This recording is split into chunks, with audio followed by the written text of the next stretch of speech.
As we go. I like it though. I like the entrepreneurial aspect of it. You know, if we ever get to a point where it's copy and paste. Unfortunately, we're a long way away from that. No risk of that.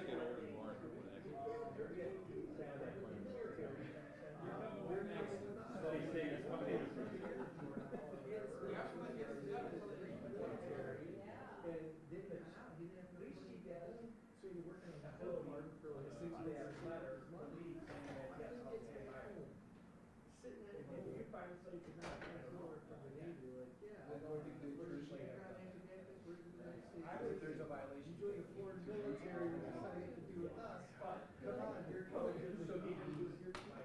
No, it wasn't how they took him down. This is May of 2021. That's really the first organization was founded in March of 2020. So, but go back in time and think about what March of 2020. Not good timing. They had their first board meeting like March 10th or something crazy. You know, so probably 2 days later everything shut down. Yeah. And so you know, obviously they didn't do a whole lot between that. I didn't even know about the organization until April of 2020. Yeah, probably a month later. I'm there from the beginning. We were able to hire I did not have a trade background. We were able to hire our first employee absolutely has a trade background. About 3 years ago. Had a pretty significant since that time. But budget this year, I don't think we're going to spend as much, but we've got a budget.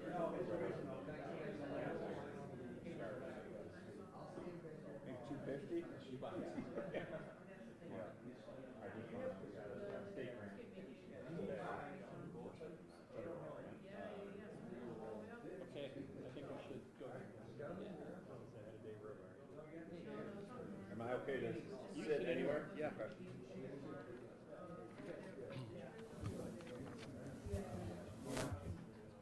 Is this on?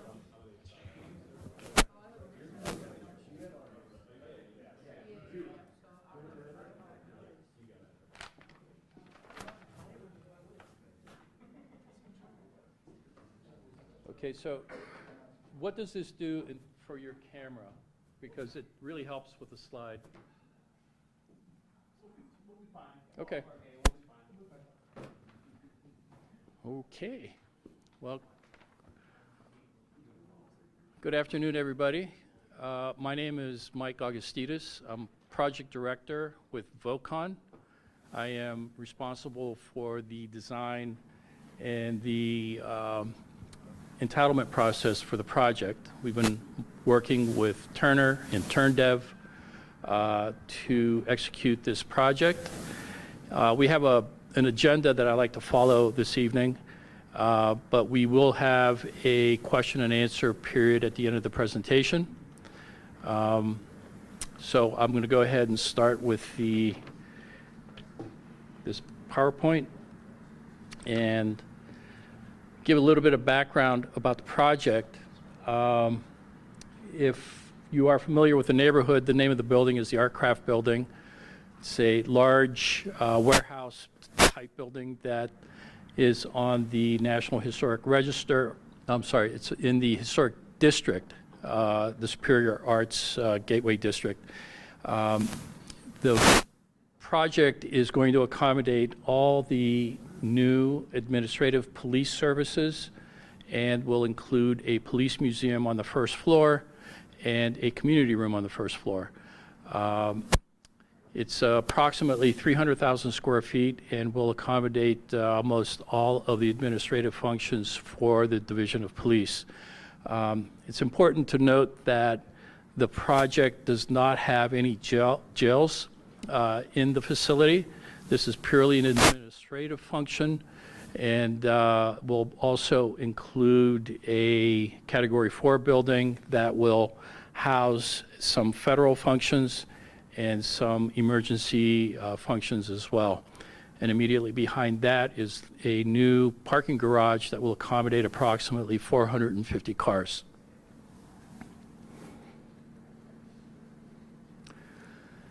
If you're not familiar with the project, and I'm sure most people here are, and those that are online, the project has been undergoing a lot of work. The parking garage is approximately 75% complete. You can see in the top left image a recent picture of the garage deck. There are 2 stair towers that still need to be constructed. One will accommodate an elevator for vertical transportation. Top right is a more recent photo without the snow. Lower left is just an image indicating or illustrating how some of the work is being executed on the interior of the building. And the lower right is an image of the windows being replaced on the north face of the building. Most of the windows are installed at this point. The only ones that remain missing are the ones on the south elevation. There's additional site work that's being executed on the south side of the site, so we're waiting until that is completed before those windows are going to be installed.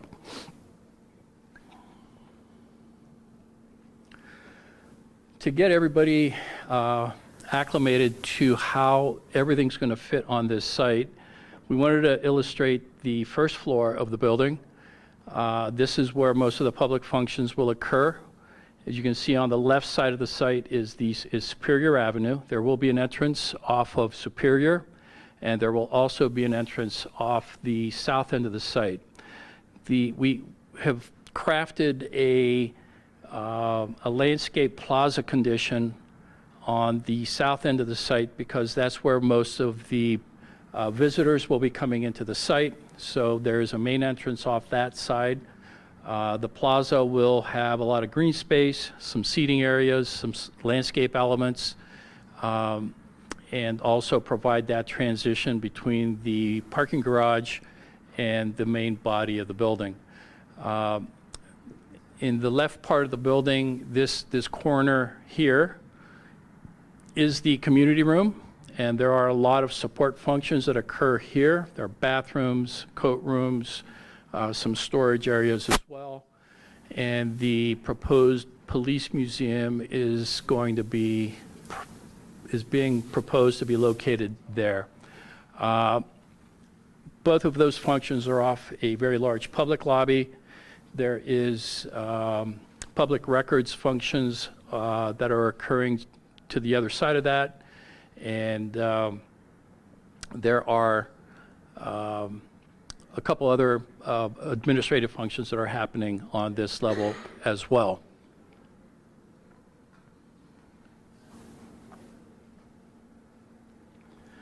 The proposed elevations are shown here.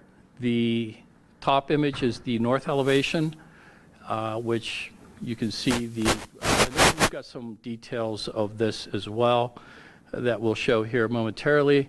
And then on the bottom is the east elevation, which shows the garage on the left, the Category 4 building in the middle, and then the 7-story Artcraft building on the right. An interesting point here is that, as most of you are aware, there is a historic water tank that's located on the roof of the building. Our intent is to not necessarily restore it, but repair it in a way where we can stabilize it. We will paint that tank the traditional police blue color, and there will be 3 Cleveland Division of Police logos placed on the tank that would be visible from the lake, from the east side, and from the west side.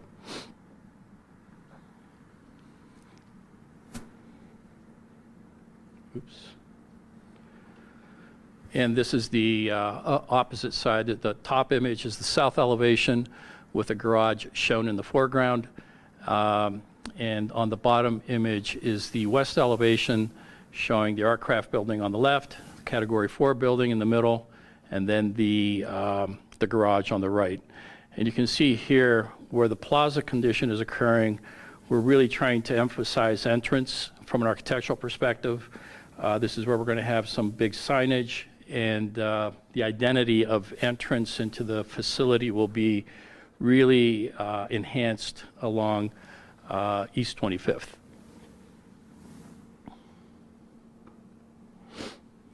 These are renderings of what the superior entrance will look like. Just a very simple sign at the 3rd floor line. We have a couple light posts on either side of the main entrance and some CDP emblems on either side of that main entrance. The entrances that you see on the left and on the right are exits, actually, from the fire stairs that are in the building. Those are existing, and we will retain those. You can see there's a lot of white detailing around that. That is a terracotta material that we have had to restore or replace in kind, because the building did have a facade easement with the local CDC, and we needed to follow National Park Service standards for historic projects so that the masonry repairs are consistent with this vintage of buildings. The window sills where they were damaged were replaced with replacement pieces that match what was there previously, and the same kind of a terracotta repair was executed at the entrance, or at the exits on the left and on the right.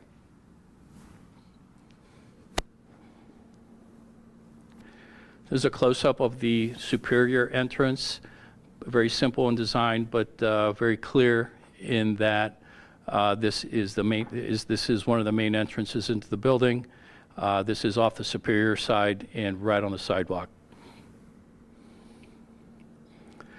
This is coming out a little bit further, and this is a dusk image so that you can kind of get an understanding of what does the building look like in the evening when the inside is illuminated and the illumination at the site is also turned on. You can see we have some new lighting that will provide some illumination of the building, both up and down.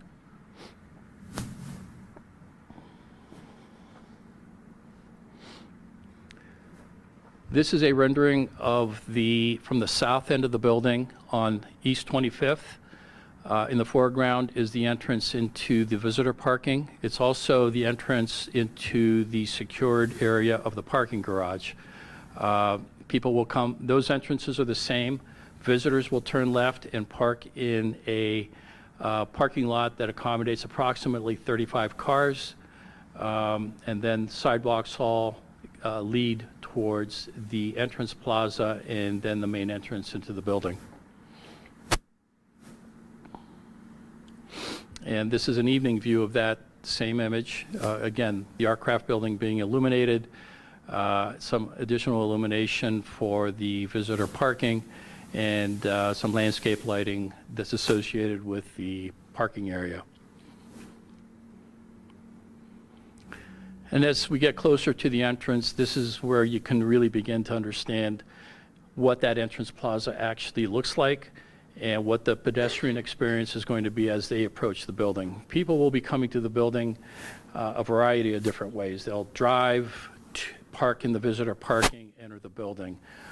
People that can walk obviously will walk and either walk into the Superior entrance, or they will come to the south entrance and experience this as they come into the building.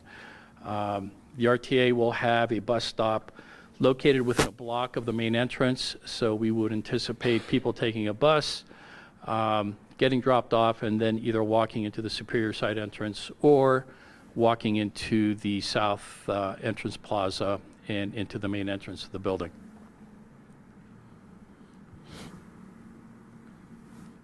This is an evening view, kind of showing what that would feel like in the evening.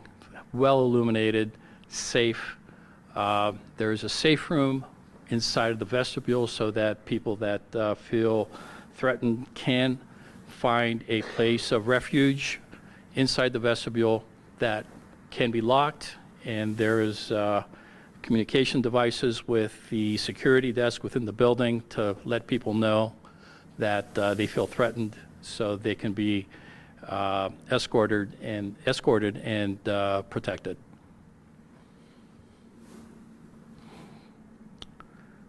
So that's really the end of the design presentation. I wanted, a big component of the project is the OEO obligations that the project development team has. TurnDev, as the developer, has been providing certain minimum requirements for OEO participation goals. The contractor, Turner, has also had to meet certain participation goals.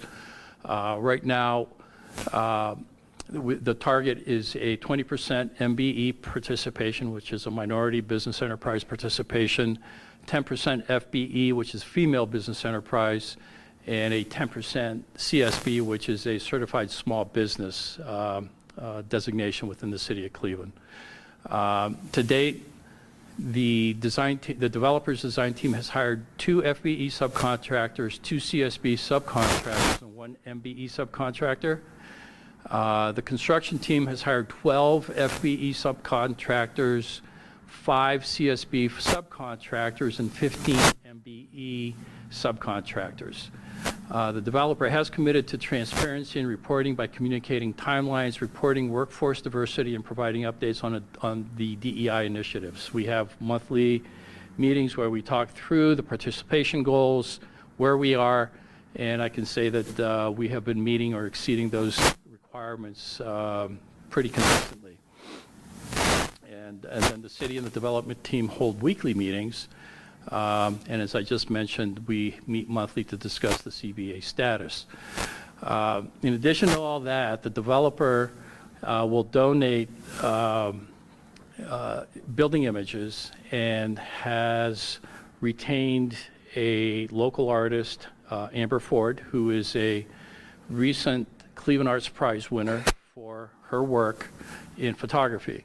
And she has been commissioned to prepare an art installation that reflects the history of this division of police and the history of the building and how the building itself is being repurposed as the division of police headquarters. All this is in progress, and TurnDev has agreed to donate $50,000 to eliminate the Cleveland project, which will be implemented in Cleveland in collaboration with the Cleveland Neighborhood Progress, in collaboration with Cleveland Neighborhood Progress. And we have facilitated the entire construction team, developer, contractor, architect, all the engineers have facilitated a variety of visits from interns and provided certain educational opportunities. So with that, I want to turn it over to Dave Robar. Dave is an architect at Vocon and has been shepherding the ACE Mentor program for the project. There you go, Dick. Thanks, Michael. Hi, everyone. Thanks for coming tonight. I'm the architect on the project that hasn't had it drawn one line for the entire job or turned a page or any of those things that we do or talk to an engineer. So I've sort of had the fun part of the project, and it's ongoing right now. So what we wanted to do was bring you guys up to date on the efforts that we've done with local student groups and students, individuals, to continue the work through the channels of the ACE Mentor program here in Cleveland. And a lot of people know what ACE Mentor is. If you don't, ACE is a Cleveland-based organization, part of an affiliate group across the country that works with high school students to learn about everything from, really ACE is an acronym for Architecture, Construction, and Engineering. The engineers are always mad because there's a little E at the end of that logo up there. But you see the logo, it's Architecture, Construction, and Engineering. Cleveland affiliate's been around for 15 years, just had the anniversary this past, last fall. And we get to work with all the Cleveland schools, high schools, along with Shaker Heights now. And Cleveland Heights is starting up a pilot program, and Warrensville Heights has had a program for a number of years now. And we're also starting up a pilot program with Cleveland Central Catholic High School. So the original CBA, the benefits agreement, had a part written there where we would work with ACE to bring the team members in and talk to the classes, right? So that everybody can get a feeling for architecture, construction, and engineering, but also real estate, law, and various things that are specific to this project, development and things like that. So again, we're in the middle of the second year on this. We did it last year, 23, 24, and now with a new school year well underway, we're in the middle of that school year, and it will time out pretty well with the project being finished. So what we have are some photographs of the first, we've done tours and workshops and had visits from professionals to talk for every session is at least a couple hours long.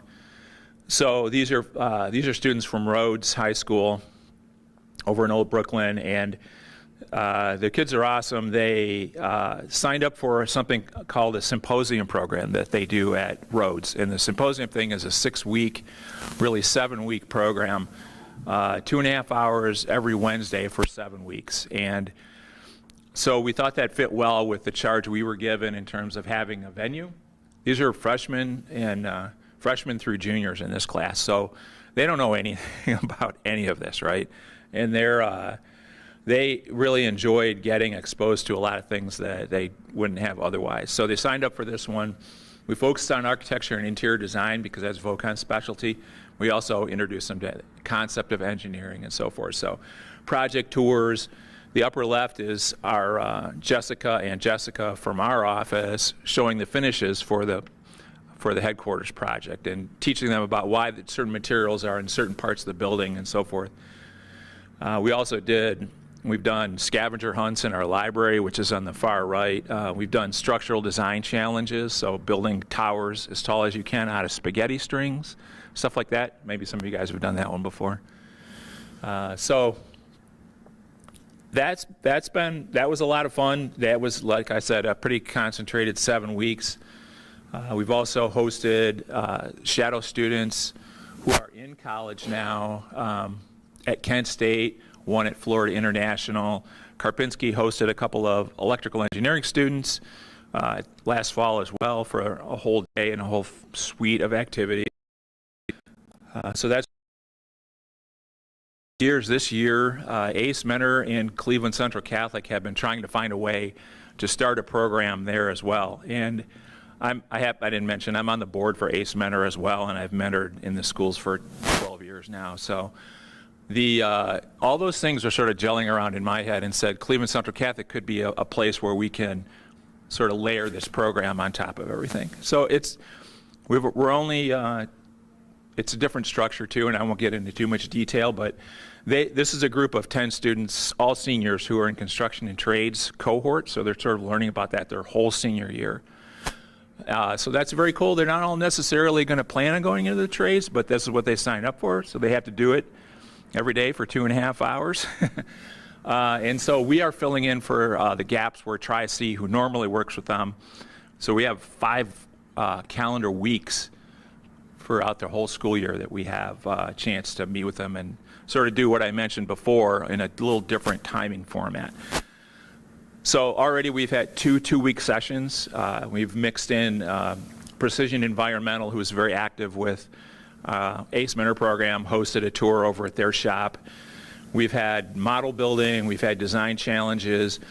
Langen Engineering, who's also a member of the team on the headquarters project, came in and did a whole suite of information about what it's like to be an engineer, civil, structural, mechanical, everything. And a little glazing over happened on some of that, got to admit, but it still, they enjoyed it. They enjoyed seeing what a big stack of drawings you need just to build a gas station. You know, they brought in, the Langen guys brought in a 2-inch thick set of drawings, and the kids really love looking at drawings. Like that's worked out great. So I wanted to mention, so we're 2 weeks into that. We have about another 5 weeks of sessions before May. And some of the things that we're going to be talking about are, we have a safety session we mentioned before over at CEA. The Great Lakes Construction is going to do that. We have a drones in construction program coming. We're going to do a tour at Karpinski's office. We've already done a really great tour for the MLK branch, the new branch that just opened, but this was a construction tour, so that was really cool. And everything from how to do your resume, how to do interviews, how to speak. So we're going to have Dale Carnegie. I'm glad Dale Carnegie person isn't here tonight. Maybe, I don't know. But so Dale Carnegie is going to come in. They typically teach the ACE students how not to do the ums and ahs and all that stuff that we taught. You know, and the you knows, like I just did that. So they love all that stuff, and they really do get into it. So that's where we're going with it. We'll end up in May. Time out past the ACE Mentor program, who has their banquet typically in April. So if anyone's interested in that, look up ACE Mentor Cleveland. I have cards here as well for the program. So we wanted to talk about what we've been doing, but this is an opportunity for anybody who's watching or anyone that has students that would be interested in something like this. So look us up through these channels, and you can get involved with ACE Mentor and really help your kids out. So thank you. That's all I have. Thank you, Dave. Next, I want to introduce Keith. Sorry, Keith, I can't pronounce your last name. Rashinger. He's with Cleveland Builds. Keith was kind enough to participate in the discussion today to talk about what employment opportunities any of the local community may have. Just have him talk through what some of that might be. Sure. Thanks, Keith. Absolutely. Oh, that light is very bright. Hi, Keith Lashinger. I'm the Executive Director of Cleveland Builds, also work at Construction Employers Association, and I just want to note that not only is Dave involved with the ACE Mentor program, but he was the 2023 Outstanding Mentor of the Year, so he is a very engaged member of that organization, which is an important partner of ours. So architecture, construction, and engineering, obviously very closely related with what Cleveland Builds does, but we are really very much focused on the workforce aspect of it. So we're looking for men and women who are interested in establishing a career in the construction trades. Typically folks who come to us are between the ages of 18 and 40. They're frustrated by working jobs, maybe more than one job, not getting paid what they ought to get paid, not qualifying for benefits, and not seeing a whole lot of opportunity for growth. The construction industry can absolutely provide that, and that's what we want to do by leveraging projects like this one. Progressive Field, the lights are probably on right now, and people are working over there. Down on the riverfront, the Bedrock project. If people can figure out where we're going to put a new stadium, eventually we'll have people there. But any large project that's taking place in the city of Cleveland, in the county, and in surrounding counties, you'll find Cleveland Builds apprentices. We've got people working in 18 different trades. We've placed in that many trades over about 4 years now. We've placed about 200 people.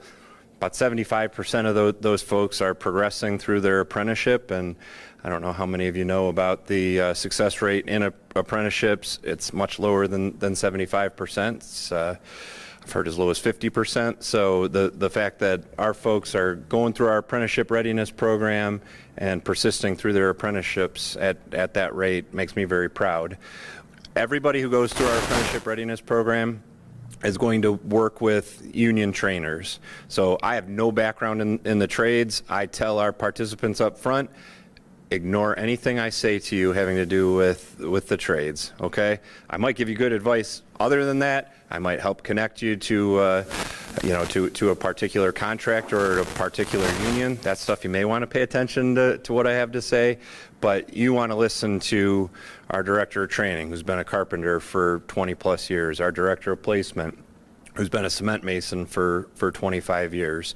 We've got a couple of laborers who are a part of our training team. We've got a couple of electricians who are part of our team. We even have an elevator constructor who's a part of our team.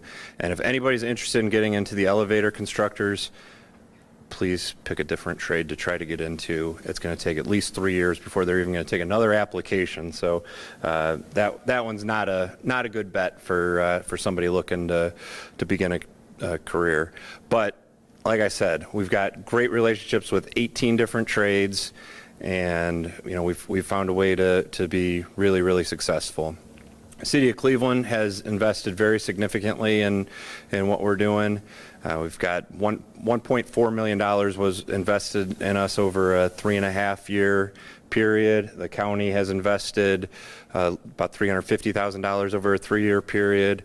I just had a lovely email hit my inbox today. The state of Ohio is going to invest $250,000 in what we're doing over the next 18 months. And so a lot of different governmental entities are invested in what we're doing. The industry is very invested in what we're doing. Construction Employers Association and the Trades Council have been tremendous partners to us. So if anybody out there is interested in finding out about what we do, clevelandbuilds.com is where you would want to go, and just hit the Career Seekers button, get in touch with us. Somebody will be on the phone with you within 1 business day. We'll get you in for an information session, and hopefully we'll get you started in a career very, very soon. Now is the time. If you want to start a career in construction, going through our class in February or March or April, we'll tee you up to hit peak season and catch on with a contractor, with a union, and get a lot of experience before we're back into cold weather and potential layoffs yet again. But I'm looking forward to the summer and thinking about that right now. So I think that's all I've got for now. Happy to answer any questions later. Yep. Thank you, Keith. Really appreciate you being here today. In my excitement to show you all these beautiful pictures of the building, neglected to introduce the entire development team. So we have from the Division of Police, Lieutenant Mateo and Lieutenant Muscle. From TurnDev, Mario Rini, which is sitting over there. And as I mentioned earlier, my name is Mike Augustidis. I'm project director for Vocon. I have to introduce also Josh Stein from TurnDev. He's the shy one over there, doesn't want to say anything.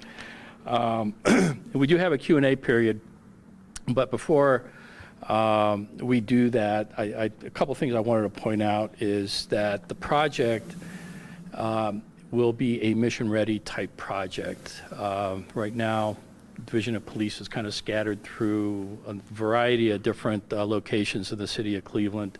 This project is going to consolidate a lot of those functions into one location. So there's going to be a lot of efficiencies that are going to come along with that. The responsiveness is going to significantly improve, so everybody feels that this is going to be a good project for the Division of Police. There's also going to be improved public services. As I mentioned earlier, the first floor is going to have a public records access space. And as I described how people will be approaching the building, it's going to be significantly easier than trying to get into the Justice Center now. Parking is going to be a little bit easier. There's easy access for everybody that's going to be accessing the building. And we have the public space that's going to be provided on the first floor as well. So anyway, I wanted to make sure I introduced the entire project team. I wanted to make sure that what the project is going to provide is clearly articulated, and go right into what is supposed to be a question and answer period, but that slide is not coming up. So that's really the end of the presentation.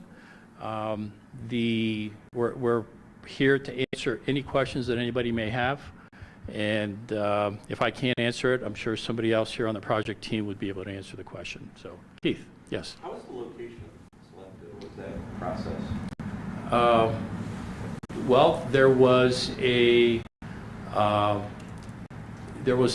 development RFP that was issued by the city.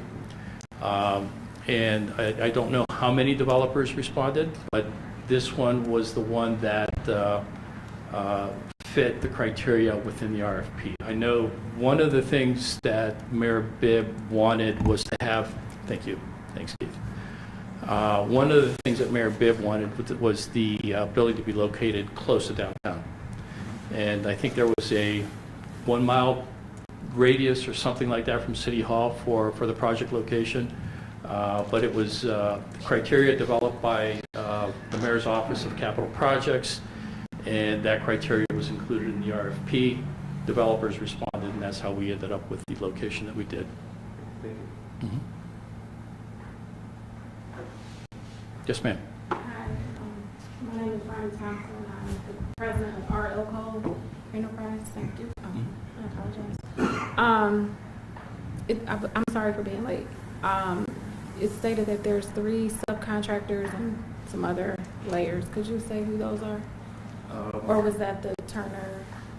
That was Turner. Subcontractors kind of evolve as the project progresses. I don't know who those subcontractors are right now. I don't know if we have that information. But as additional contracts are issued for the construction of the interiors of the project, those same goals need to be met. So there will be more additional subcontractors that meet that criteria that will be retained.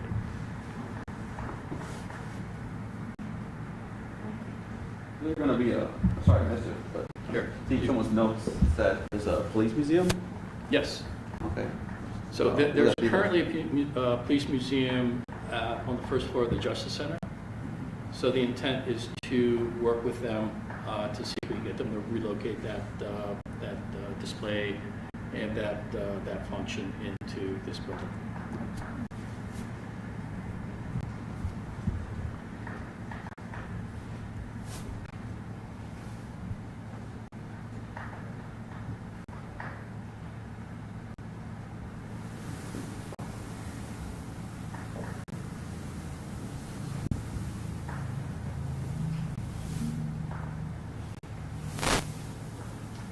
You got another question?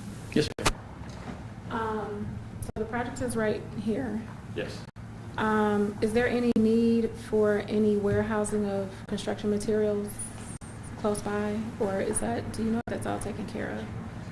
Yeah, the question was the warehousing of material, construction material. Everything is being accommodated on site right now. So What about furniture moving forward? furniture, the city has a national contract with a furniture vendor, and we are working with them to specify, secure, and order the furniture.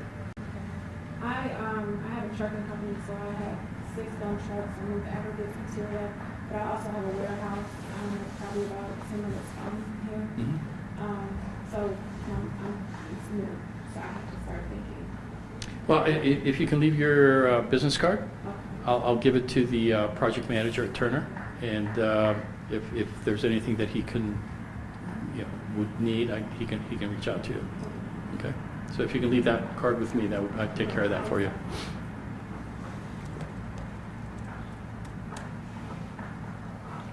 Michael, I just want to say thank you for the presentation. You did a great job. And, very Thank you, well Mario. done. Appreciate it. Thanks. I think I have a new career as an MC. Okay. Well, I appreciate everybody coming today.